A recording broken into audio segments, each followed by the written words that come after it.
What's up, and welcome to Captain Zane's channel, also known as the Leviathan Inn, also known as a lot of other things. If this is your first time hearing my voice, it's glad to have you here. If this is your first time hearing my voice, well, the promised time has finally come. I have a microphone that works because the other one was busted as fuck. So, this is a special video. One, to let you guys know that I think from the 15th on, I am out of videos that have my shitty audio. So, every video after that point is going to be fantastic. At least I think so. Two, I wanted to thank all of you, especially my 28 subscribers right now. It is great to have you here, and love that we can vibe and chat and have some great gaming time once and for all. I have woken up just a little bit ago after being pretty sleep deprived, and after having a doctor's appointment today, but you know what? It was time for something special. Let's play some Monster Prom, shall we? Without further ado. It's just me. If you've never heard of this game, or you're curious about this game, this is a competitive dating sim known as Monster Prom. There are 4 entries in the franchise. Monster Camp is the next one.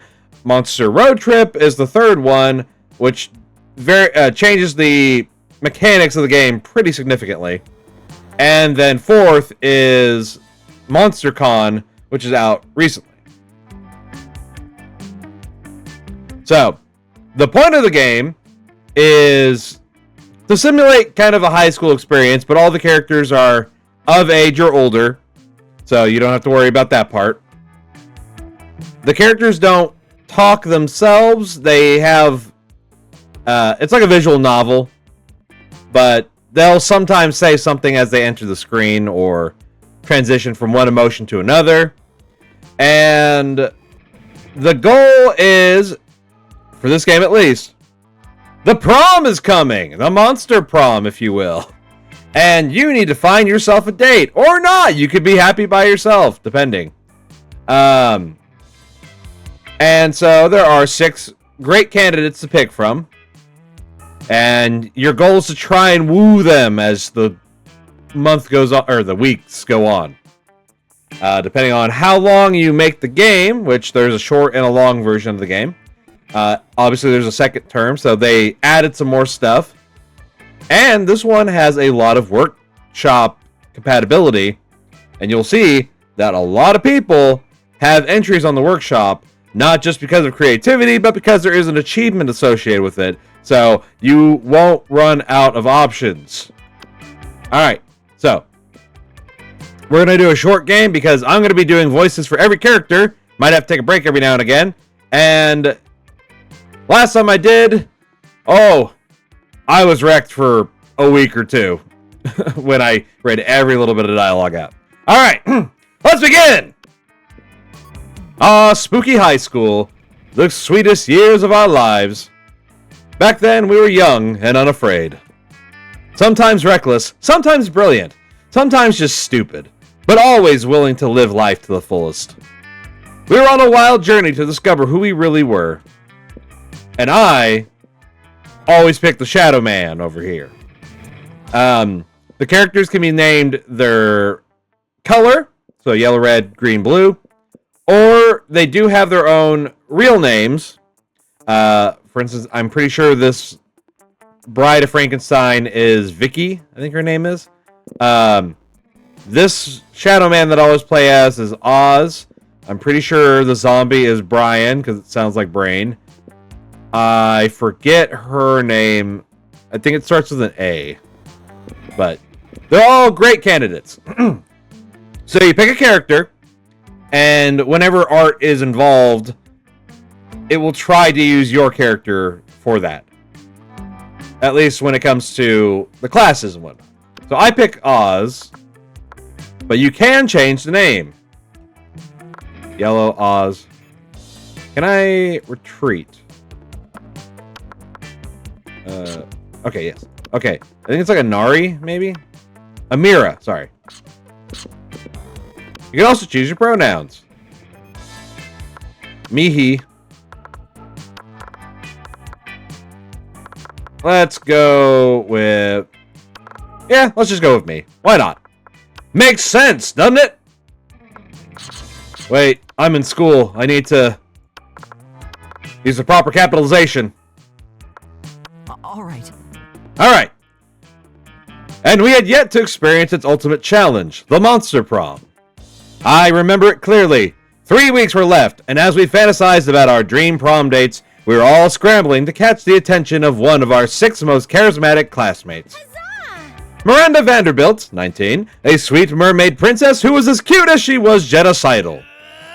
Damien LeVay, 21, a fearless demon with a taste for destruction and a love of fire.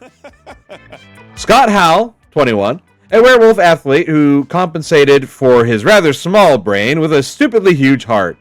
Himbo energy galore. Also, there's a lot of voice actors and YouTube personalities throughout these games. I believe this is Aaron from Game Grumps. Liam DeLioncourt. He's 400 something. A hipster vampire whose standoffish demeanor hid that he was truly a lovable dork. Yay! My favorite, Polygeist, 22. Ooh. A party ghost with an insatiable hunger for all the wrong things. What? And Vera Oberlin, 23, a mean, self-made Gorgon with a merciless sense of business. It was clear it had to be one of them. But who? We only had 3 weeks to choose our prom date, and even more daunting, we only had 3 weeks to woo them and conquer their hearts. But as I already said, we were young and unafraid, and we were ready to start. So, before you get into it, you get a personality quiz. Welcome to Monster Prom's stupidest pop quiz ever! All minds are rotten, but they are rotten in so many different ways. Worry no more, we're now using our PhD in bullshit to diagnose which kind of deviant sicko you are. Monster Prom's stupidest pop quiz ever, trademark, will throw a bunch of absurd questions at you and turn your answers into your character's stats. This way, each of you will start by having stats that better reflect your true selves. Let's start. You build a 100-foot statue commemorating an event so that in 1,000 years, archaeologists can learn something about the people of our time. What does the statue represent? Your least favorite political figure being devoured by rabid rhinoceri, which are also covered in badass tattoos. That mind-blowing twist in your favorite TV show that clearly changed the life of everyone forever, unlike all that boring stuff they show on the news. That glorious instant when your friend stopped you from texting embarrassing stuff to your ex while hella drunk. Alright, so while it doesn't say what these are associated with one of the 6 stats that you have in game. Being fun, charm, bold, smart, money, and there's one other one. It's the purple one I'm forgetting, but either way, yeah. So the way the game works is based on these answers will determine your stats, and your stats will determine, for the most part, if you will get your date.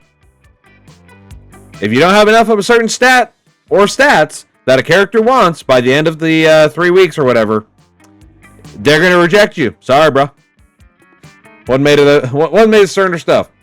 All right. That being said, I'm going to try and answer these in ways that not necessarily reflect me, but the one I want, which we want Polly. I'm going to go with this one. Oh, creative. That's the other one. Ah, fun. I should have done fun. What would be the coolest prize you could find in your box of cereal? A sample of a more nutritious breakfast option, so people are encouraged to stop eating that colorful crap. The phone number of that sexy tiger on the front of the box. He's so passionate about breakfast and health that he surely is also a great lover. A tiny piece of sharp metal, so every scoop will be full of thrill and danger. To prove that this Crustio is harmless, I shall now eat one. No, this metal Crustio, sorry. Ah! It's shredding my insides! Crustio, that was a regular Crustio, not a metal one. It's poison! Tiger. Charming. Yeah, baby. What would be the most appealing in a love partner? Soft fur, a taste for party, sharp wits, a very tsundere personality, a big horn, or kawaii eyes. These all match a character in game. So this is like where you put your first steps into trying to get your date. So soft fur would be Scott. Sharp wits would be Vera. A taste for party would be Polly. Tsundere personality would be Liam. Kawaii eyes would, I'm pretty sure, be Miranda. And the last one, my brain escapes me right now. I'm sorry. Damien. That's right. People love Damien. I know people who love Damien. Week 1. 'Tis the morning. Top of the morning to you. Alright, week 1 morning. So, this, up at the top, are the events in the order.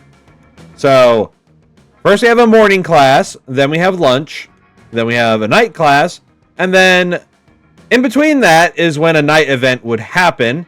It kind of is a little different to show because there's only just me. But you can also influence whether your friend is more likely to get a date, or you can throw mad shade at them so that they have a chance of failing. It also could just buff your stats for being a nice person. So, you know, take that how you will.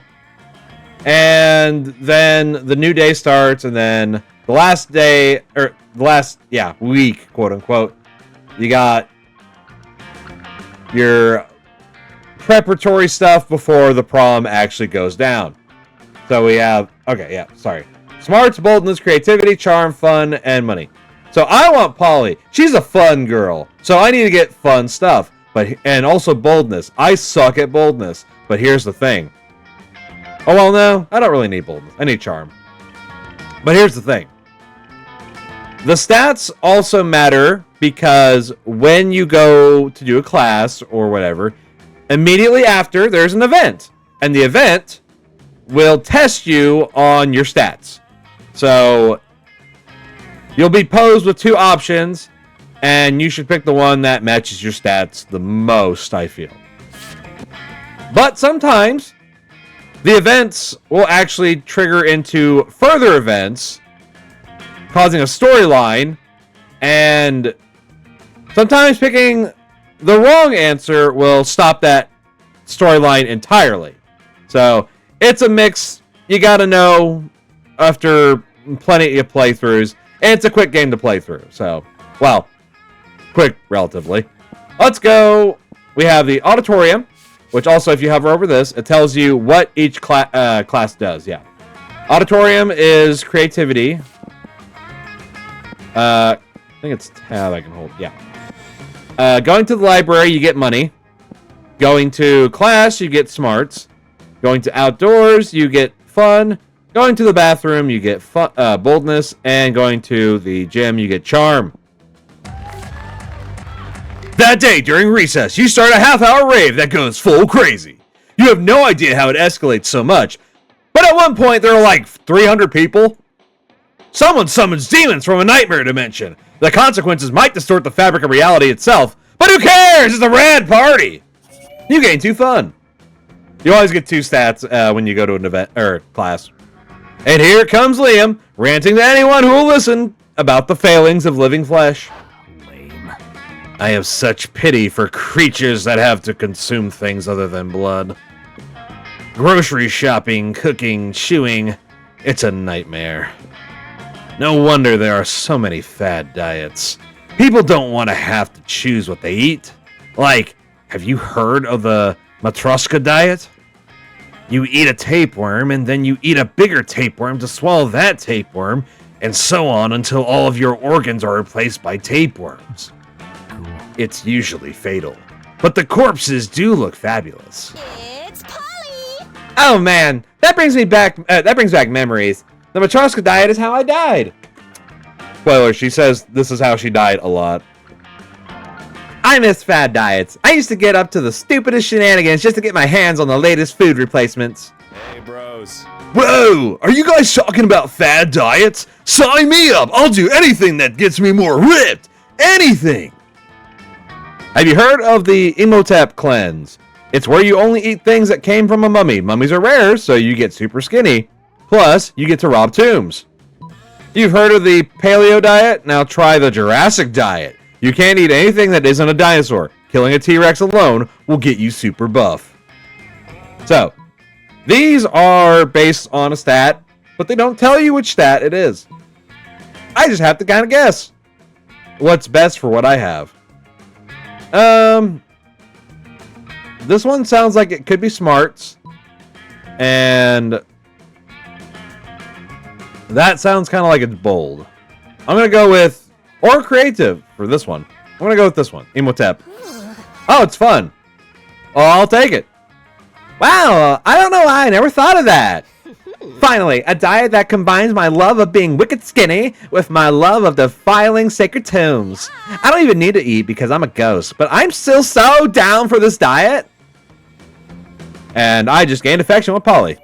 Later, Polly takes you out tomb robbing with her, and even better, she lets you eat everything you find. You gain 2 fun and 1 boldness. So success will give you increased stats. Fucking it up, oh, you're gonna regret it. Now it is noon, where I pick somebody to sit with. All right. So, if I want to raise affection with somebody, I should sit with them during lunch. But if I don't want to worry about that, or if I'm in a multiplayer game, I went second or something, and the seat I want's taken, I could go to a neutral party. This is Avari. She's a monster hunter that goes to a monster school. They give you a buku amount of stats in one category when you talk to them. And you get to kind of pick it, but you don't get to know what stat it's influencing. Once again, just gotta guess. And the alternate beyond all that is the shop. So you have money. You can go to the shop. You can buy an event item that will trigger storyline components, or it simply could just be a stat booster. So if you don't have anything you want to do, or if you're with somebody who doesn't really care about the affection level, it's a choice. But I love my girl Polly, so let's go. Strange, you could have sworn Polly and Damien were at this table when you picked it. Noob. Hey, loser, down here. Hey, boo. It's us, Polly and Damien, hiding under this table for totally innocent reasons. A ferocious roar sounds from the door of the cafeteria. Crazy Martin, the werebear janitor, is here, and he's looking for someone. Oh shit, he's here! Why is he after us anyway? I think what we did really falls more under federal jurisdiction. International law, more like. Those munchkins were Canadian citizens. Now that you mention it, I think we might actually have to face a war crimes tribunal. Worth it though, right? Oh, totally. As long as we can get away from the Buzzkill the bear over there. Alright, just hide in the ghost zone. You know, the special alternate dimension only ghosts can use? Or hide behind diplomatic immunity. I mean, you're both princes of hell, right? Damien is a prince of hell, obviously.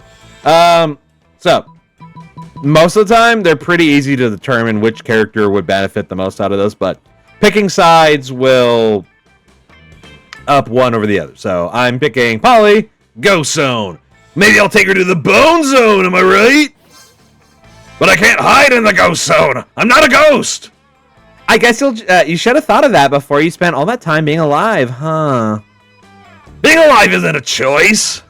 Wow, okay. I don't have time to sit here and argue pro-life or pro-choice with you, my dude. See you in the ghost zone. No, you won't. You can't follow Polly into the ghost zone, but from the way she winks at you before crossing over, it looks like you're one step closer to the bone zone. Yeah. Tazdingo, yeah! Alright. All right. So now it's the evening. I can go to a different class, but here's the thing. The shopkeep is now occupying one of the locations. So, if it's something that you wanted, you're just going to have to wait another day. Or buy the item that will buff up the stat that you're now missing. But either way, you wouldn't get an event for that day. Okay. I'm going to go for Charm. Why not? That day, an epic dodgeball match takes place. Everything seems lost, but you deliver an inspirational speech that fuels your team spirit, leading to a spectacular comeback. You're clearly a natural-born leader. You know it. You gain 2 charm. In the middle of everything, a portal opens up and swallows Vera, Polly, and Liam. You dive in to rescue them, and straight into the season finale of the Interdimensional Bachelor. Good lord. Help. I'm in danger of spraining my eyes from rolling them so hard. Yes. Oh my god, we're on a game show? Yes, indeed. Tonight, you 3 will answer a series of trivia questions. Whoever gets the most points becomes my I'm gonna win, I don't even care what the prize is. Your what? Your wife? What a revolting premise. So you're saying we're supposed to respond to a series of questions and scenarios? Our answers to which make us more or less likely to achieve a romantic outcome with you? That's extremely problematic. I can't think of anyone who would ever want to play such a tawdry dating game. Everyone stop raising reasonable concerns so I can hear the first question! That's the spirit! Question number 1. Describe your ideal marriage proposal. But before Polly can answer, you buzz in yourself. Now's your chance to give an answer that will end the competition and send the prince packing. The prince shows up a lot, and he is dateable in, I think, the second term. Alright. I present you with my grandmother's wedding ring, still attached to my naked grandmother. I don't quite know what that covers. Jaw unhinges. Bees pour out. Well, alright. I don't quite know which one is which. Decision. Alright. So, the bottom one is bold, and the top one is creative. So, I'm better at creative. I'm sorry. That's not the answer we were looking for. Does anyone else? Wait, what's wrong with the answer? That was a dope answer. Do you have something against grandmothers? Or, oh my god, do you have something against nakedness? Because my whole answer was just going to be naked. Actually, from you that would be unacceptable. Oh, so now there's a double standard? Nudity is okay for Polly, but not for grandmothers? Grandmothers have flesh too, you know. Or at least some of them do. The ones that aren't ghosts or shadow goblins. I can't believe we're on a game show hosted by a gramophobe. Grandmothers are the most retro immediate family members, and we should all respect that. You know what? Fine. I'm sorry I abducted you all to star in my amazing game show. Go home! The image of your naked grandma has completely crushed my libido anyway. To everyone's relief, the prince sends you all home. This whole situation reminds you to call your grandmother. You don't tell her why. You gain 2 charm and 1 creativity. Yes. All right. Once again, if I had other people here, it would be doing a night event, but we don't have people here, so don't worry about it. This game is just as fun in single player as it is with multiplayer, but multiplayer can make it a hell of a lot more fun. The chance is always there. All right. So, I want to go...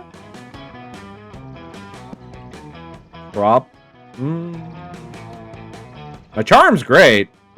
I think I want to up my fun. That day during recess, you start a half-hour rave that goes full crazy.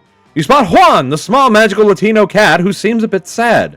He explains to you that he's worried people are so used to calling him Juan, the small magical Latino cat, that now everyone defines him only by his size, magicality, ethnicity, and species. He's more than that. You correct him. You don't see him in such simplistic terms and convenient definitions. It's just that there are around 23 other different Juans in the school, so adding all that to his name is quite necessary. You tell him you'll never forget about him and the crazy adventures you both lived together in Monster Prom's prequel, Monster Middle School. You have a great time remembering those crazy stories. You gain 2 fun. Juan shows up in Monster Camp. He actually shows up in Monster Road Trip as well as a playable character with DLC, I think, and oh god.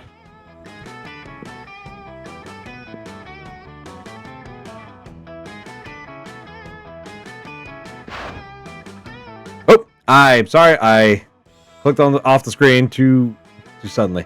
Oh hey, Zane, I'm just hovering a little low today. Everyone seems so hyped about love, and I love being hyped.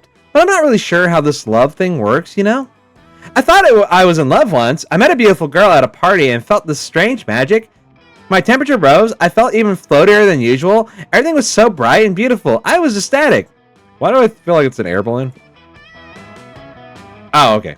But then I remembered that I had taken literal ecstasy, so it was probably just that. Classic mistake, am I right? I've had some pretty good highs, but they say being in love is the greatest high of all. The next time I'm on a date with someone, what can I do to fall in love? Or float in love, since gravity doesn't actually affect me? Oh, you don't want Polly to float in love with another person. But you like Polly just too much not to help her. So, despite the consequences. Scientifically speaking, people fall in love faster when afraid. Do something fun with them, like getting stabbed. Stare deeply into their eyes for 14 hours. Despite what you may think. This is smarts, which we're okay with, definitely, but we could be better with the other 4 charm. Yes, of course! They say that the eyes are the windows to the soul. Of course, I'm dead, so I don't actually have literal physical eyes or a body. I'm just a soul. But what a perfect way to see into the soul of someone who does have a body! Thanks, Zane! With that, Polly disappears, literally, to begin her soul-searching quest for love. She catches up to you a few days later. Hey! So I went on a date the other night with this super cute humanoid, and I got him home and we took all of our clothes off, and we stared into each other's eyes for 82 hours. I figured if 14 hours was great, 82 would be super awesome, mega great. Pretty quickly his eyes started watering with tears of love for me, and I felt so connected staring into them that I felt it too. His love for me made him weaker, and I could see him growing faint and dizzy. And looking so deeply into his eyes, I felt dizzy too. And I wasn't even on drugs, so it must have been love. And then he was so in love with me that he died. On an unrelated note, it turns out that human beings physically cannot look away from ghosts' eyes for as long as they are being stared at. And also require food and water to live. Who knew, am I right? Anyway, we were totally definitely in love for at least several of those pre-death hours, and I can't wait to feel that feeling again. Thanks, Zane. Catch you later with my love-making ghost eyes. Oh man, Polly has opened herself up to love, and to you! Hopefully you won't have to make eye contact for quite that long, but hey, you gain 2 charm and 1 boldness. Fucking sick.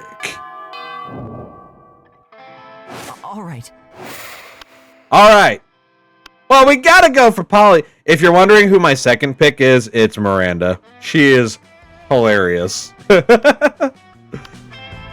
may be noticing I'm hovering my cursor over this area, past Scott and Liam over there. There's something that can happen. Hey, the prince is here. But fuck him, am I right? Or not!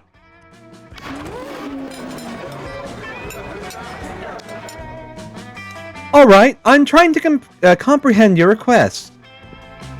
What is there to comprehend? It's really simple, Miranda. Take my cell phone, snap a pic of me face planting into my food with my eyes closed and tongue out. But, wherefore? Right here, Miranda. You're about to point out that wherefore means why, but luckily Polly elaborates on her own so you don't have to look like a fucking know-it-all.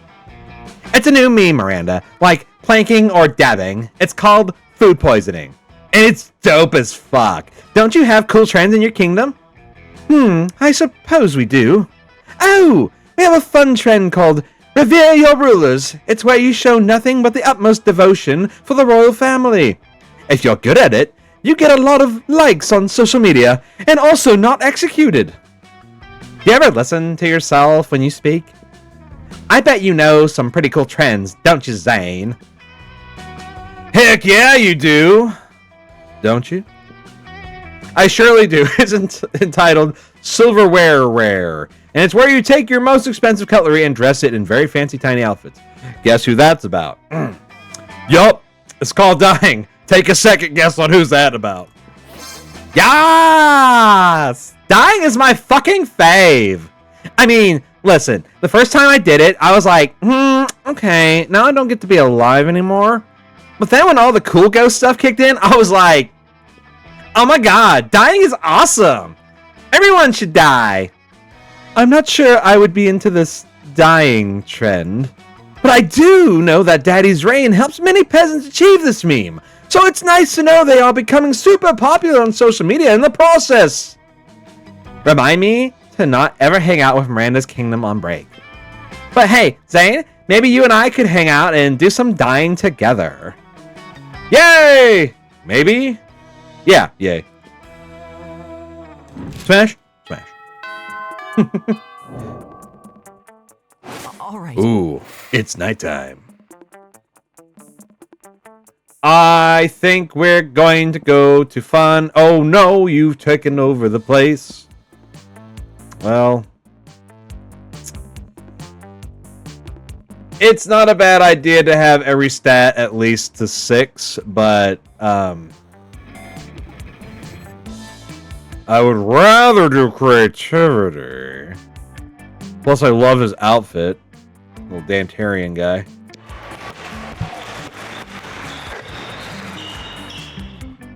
That day, an epic dodgeball match takes place.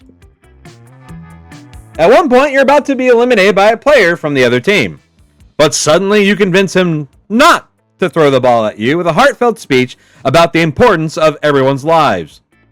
The player bursts into tears, and you take advantage of that moment of weakness, throwing a ball at him. You lose 5 mercy, a stat that might be useful in Monster Prom sequel, but isn't now. And you gain 2 charm. Spoilers, it's not. You lose money, actually, in the next one. You come to, as if you had been knocked out or drugged or something, to the sound of, "Welcome back to Season 2 of the Interdimensional Bachelor. Today's competitors are last season's flaw in the cogs, Zane, and an army of sexy werewolves." Hooray! What's up, losers? For the last time, fuckbench, I'm not a werewolf. Perhaps not, but you have a fiery temperament, wolf-like drive, and killer abs, so it's close enough. Yeah, bro! One of us! One of us! One of us! I thought we were going to do a sports game? Sports game! Sports game! Jesse Cox, who is one of my favorite YouTubers, he voices the Wolfpack. And Blobbert, but there's also other characters he voiced in later ones because he became part of the project of the entire franchise. So if you see a game of Monster whatever, it's Jesse with the team of Beautiful Glitch. We are, my dear sweet army of sexy werewolves, and Zane. We are! In fact, it's time for our first round. Are you ready? For your first test of speed, strength, and skill on the Interdimensional Bachelor Season 2, it's time to see which of you incredible lichens can sign your name on this legally binding document that is in no way a marriage contract the fastest. You can see the werewolves' tails wagging in anticipation, ready to prove themselves the fastest, bestest athletes. And Damien is cracking his knuckles, not about to be outdone. If you don't step in, at least 1 or 2 of these people are going to end up married to the prince out of sheer hyper-competitiveness. Thinking quickly, you sign the name of Tyrelliot the Terrible, thus summoning him. Eat the contract. Okay, so smart and bold. I am sadly better at smarts. Never did you think you'd be able to outrun a werewolf, much less 5 plus 1 devil. But in circumstances such as these, with so much at stake, something simply kicks in. What the hell, man? If I'm gonna get shown up by someone, I want it to be a pro athlete, not Zane. Yeah, it's definitely not me. Yeah, bro, no fair. Rematch, rematch, rematch. Of what rematch are you speaking? All of you turn as to see the towering figure of Tyrelliot the Terrible, an enormous robot. Well, hello there, my good metal sir. I'm afraid you've wandered onto the set of a hit television program designed to find me my spouse. That is, designed to see which of these fine athletes is the most skilled. No, says Tyrelliot the Terrible. You were correct. The first time. It is about finding you a spouse. And now that I am here to be that spouse. There's been a mistake, friend. I was to marry either a sexy werewolf, a sexy devil, or a sexy Zane. Affirmative. And the sexy Zane signed my name to your marriage contract. Congratulations. You are my husband. My sweet husbando. For some reason, the prince looks less than thrilled with his new robot spouse. Sucks for him. Meanwhile, you have an army of sexy werewolves, and Damien, very pleased with you as you lead them back to your own dimension, gaining 2 charm and 1 fun along the way. We is charmed as a motherfucker. All right. Let's see. And sorry if you hear a little pause in the music. I'm taking a brief moment to rest my voice because, like I said, I got fucked up last time I did the voice for this the entire way through, and also I'm cooking food right now. Yeah. All right, and I'm back. So, let's go get some boldness. Why not? Going to the bathrooms, man. That day you skip class and just hang out in the bathrooms because you respect no authority. I guess some people just want to watch the world burn. By skipping class and hanging out in the bathrooms. You give 0 shits, but you gain 2 boldness. You see Miranda, Polly, Vera, and Damien all crowding around the bathroom mirror. Can a monster take a shit in peace at this school? Your brows are just short of being on fleek. They're 1 millimeter off fleek. Maybe your snakes got in the way? Pathetic. This coming from someone whose face is see-through. How can we tell if that's your highlight or the headlights of an oncoming train? Lame. Oh, please. You wouldn't know a good contour if it punched you in the throat. And a really good contour can actually do that. I like to start with a palette of complementary colors for my skin tone. Blood red, baby flesh pink, bloodshot crimson. And then do a basic blend with a soft-boiled chimera egg. What? It's called technique, fuckers! Doing amazing makeup is like punching someone's face with beauty. I just do not see the use in putting in so much time and energy into painting one's face. Is that not what we have all have makeup slaves for? Mary, no. At least we know we're both more competent than Miranda. And worse than me. Not that that's saying much of anything. There needs to be a way of settling who's the best at makeup. Both Vera and Polly look expectantly at you. Visit the dungeons of Lacnom, Sumerian god of makeup, wherein lies the legendary orb of Lacnom, which coincidentally can tell who's the best at makeup. Or make up this potato to see who can produce the prettiest potato. Alright, going to the dungeons is bold. Potato is fun. I wanted the potato anyway. You take out the 2 potatoes you always carry with you for such scenarios. What? I'm not wasting my makeup on a potato. That's because you know this duel is already lost, am I right?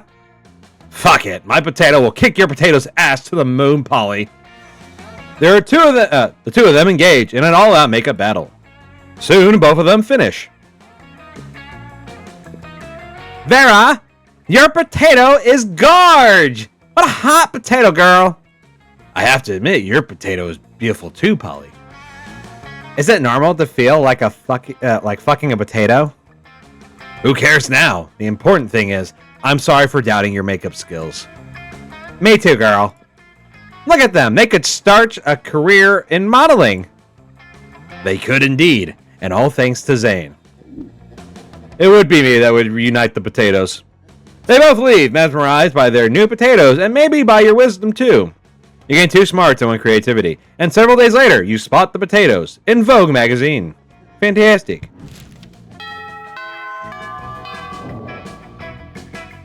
All right. I feel confident, thus, I'm still gonna go to Polly. Bamboozle.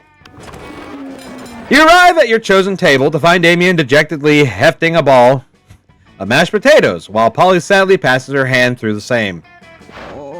Seriously, what do we have to do to get food fights started in this cafeteria? I honestly don't know. I tried throwing potatoes at people and yelling, "Food fight!" But I think everyone is too scared of me to fight back. And I can't throw any food because of my stupid ghost hands. Plates, mirrors, antique furniture? Sure, but not food. There's gotta be a way to provoke a food war. My dads are always telling me to be more political. But we're not political. Your strength is hitting things, and my strength is being unbelievably hot all the time. Unbelievably hot? That's it! We'll set the cafeteria on fire! Wait, no, that's not a solution. That's just arson. Why do I always jump straight to arson? It's hard to watch them struggle through this by themselves, so you step in with an idea of your own. Wars are fought over scarce resources, steal everyone's food, and put it in a pile. That ought to do it. Hey, Polly, you know how the Greeks fought a whole war over Helen of Troy's face? We just need to get you kidnapped by Trojans. I hope this is hers. It is. I like where your head is, but I'm not super into being kidnapped and shit. What if we skip some steps and with some good old flashing? Hell yeah. Polly floats up to the up onto the table and, in a practice motion, whips her top off. To the victor! This is a high school cafeteria. Polly's rash action upsets the roiling cauldron of hormones, sets it on fire, and tap dances on the ruins. Soon the air is thick with sausage and gravy. Potato crisps fly everywhere like flavored shrapnel. Polly puts her shirt back on now that everyone's too busy fighting to remember what they're fighting about. Looks like mine really were the tits that launched 1,000 chips. The view you just got makes that pun worth it. Damn right.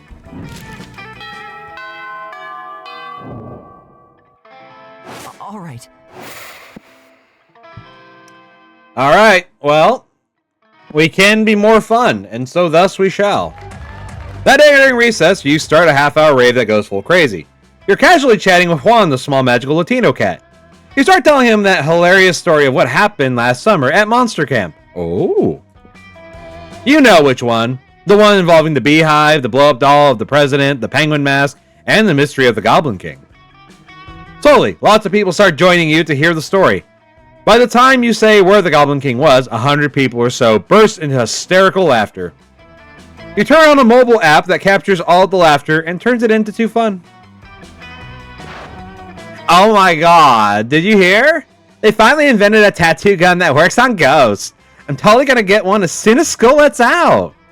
Oh shit, we should definitely get matching tattoos. You wanna? Of course you do. What are you, responsible? The important question is, what kind of tattoo do you want to get? The entire text of the Necronomicon, you be the first half and I'll be the second. Knuckle tats. You get party yapar, and I'll get Sipa Arty. Put our knuckles together, and you know what that's? Fails.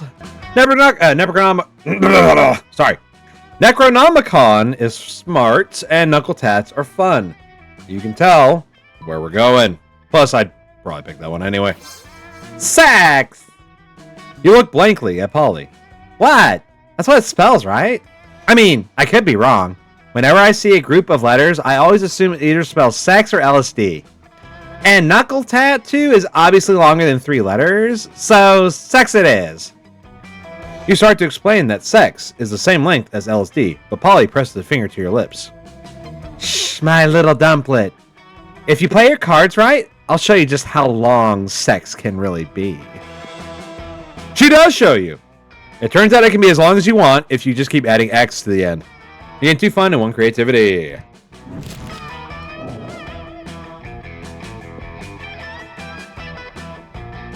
The time has come! We have options. So, who will you go to ask? Who will you ask to prom? Will it be Damien, Polly, Scott, Vera, Miranda, Liam, or fuck 'em? Go by yourself. I think it's pretty obvious. Liam. No, yeah, if you go for someone that you have not been working towards or have the stats for, yeah, you'll be rejected. There's a lot of different endings in this game. A lot, and especially secret endings. Polly, will you go to prom with me? All right.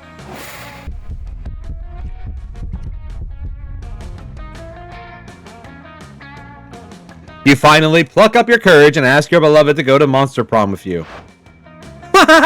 Not a chance in the world, darling. It's not you, it's me. And by that I mean, it's you. See ya! Oh no, what happened? Clearly, this was too much for you. You abandoned high school and spent the rest of your life designing a robot for sex purposes. Unfortunately, as soon as your robot lover got true AI, it rejected you. Oh no! Zane is the best at impersonating a plate of spaghetti. Have no doubt on that. Polly, least corporeal student. Oh, he couldn't have a happy ending this time. I'm not sure what happened. Not sure what happened. It might have been boldness that I needed instead of charm. But yeah, I think it was probably that. Okay, well, there you go. Look at the gang, look at the crew.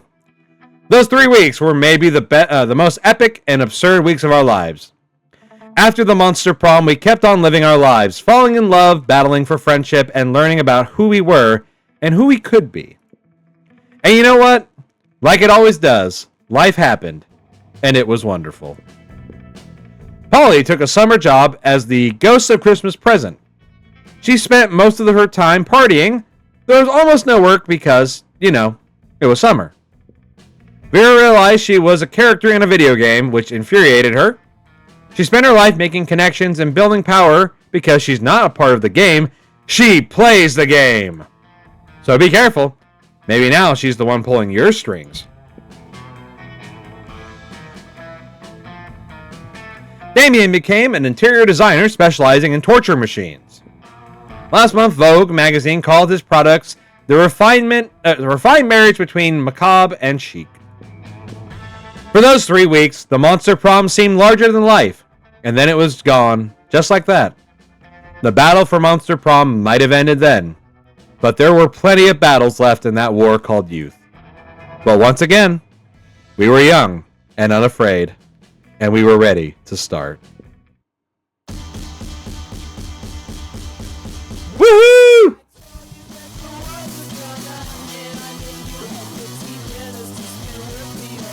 And now you get pictures of the cast playing with your main character or some other character.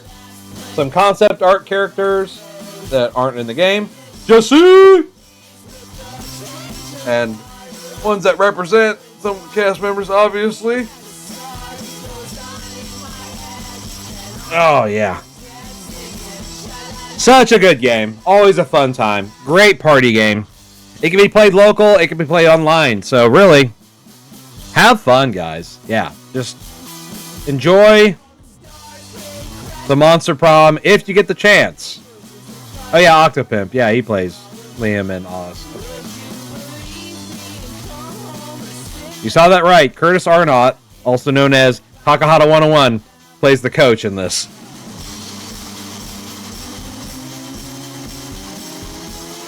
So, that has been Monster Prom. I do hope you had a fantastic time. If you don't have the game, I recommend you get it. Hey, thanks to Super Beard Bros. Nice. Definitely worth time. And if you're here purely because this was an announcement video, thank you for watching the channel. I do appreciate having you guys here. It's great chatting with you. And if you're new to the channel, holy, I play games that I find fun, or games that I need to show people who may not be familiar with them. Because I think some of these games deserve to be seen. I get it if I can afford it. Especially for her, April Fool. Alright. Yeah, so, if you're new to the channel, we play games, mostly retro games, so anything like PS3 and beyond, you're probably not going to see much of that. I don't have a strong enough computer to play things that are PS3 and beyond, except for some things on Steam. Otherwise, it's games from my youth, my childhood, things that I find fun, or things that I've heard about for so long, want to try out. I've gotten a new mic recently. If you watch any of my old content, except for the Silent Hills, the audio is varying degrees of decent. My old microphone was jacked, so I had to do a lot of fucking with it in order to get it to function properly. And even then, it still was bad. And it failed my recording test a lot of the time. So, I have this new mic. This should be about the quality that you can expect from future content. If you are waiting until all my old content is done, which I have up till the 15th of stuff I've already recorded in the past in hopes that my microphone was working right, and clearly it wasn't. After that point, there will be a lot of new content, and it'll all be done with the new microphone. So, there's going to be the final playthrough of Diablo 1. I'm about to finish the game right now, but I wanted to get this video out there. I play fighting games a good amount of the time, too. Soul Calibur 3, Mortal Kombat Armageddon. I'm about to start playing Clay Fighter a little bit, and Guilty Gear and whatnot. And Injustice. I have a lot of old games that lost my train of thought. Oh, yeah. Twisted Metal. Twisted Metal is a franchise that is now kind of thrown back into the popularity because of the TV show. So if you want to see where it started and its origins, come on yonder. We got 1 and 2 and 3 and 4 and Black and Small Brawl on the channel. We at least have a Sweet Tooth playthrough for all those minus 4, because 4 doesn't have him as a main playable character. You can get him. It just doesn't give you a story if you beat the game with it. So, I play Microblast, the Irish one, because I am Irish. Anyway, I've rambled long enough. Thank you so much for watching. I appreciate having you here. And thank you, my 28 subscribers, for being here. This channel started out to just hang out with my crew and whatnot and show them some stuff, but I see that some of you guys really enjoy my stuff, and I'm happy to make it for you. Have a good night. Bye.